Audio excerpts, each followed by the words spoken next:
Ừ. Em đạp mẹ An. An. Em đạp mẹ An. Ừ. Sao?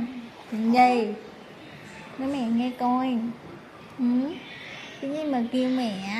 Ừ. Chương mẹ An. Ừ. Em chương mẹ An. Ừ. Ừ. Em chương mẹ An. Ừ. Hả? Hả? Ừ.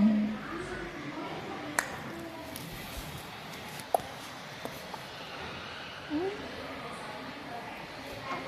Ừ. Quay lại thẳng lưng lên nha. Ừ. Ừ.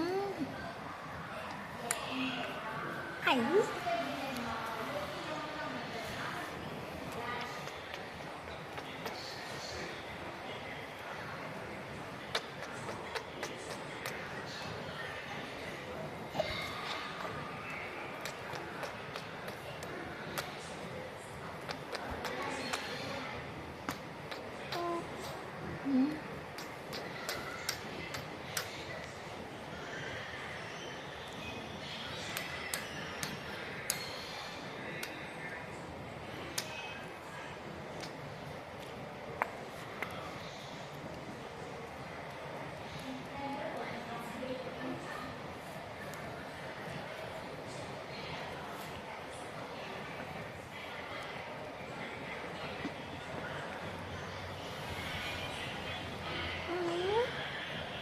Ấy.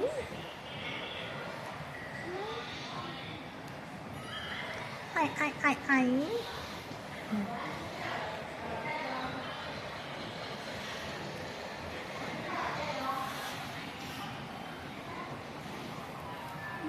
Ừ.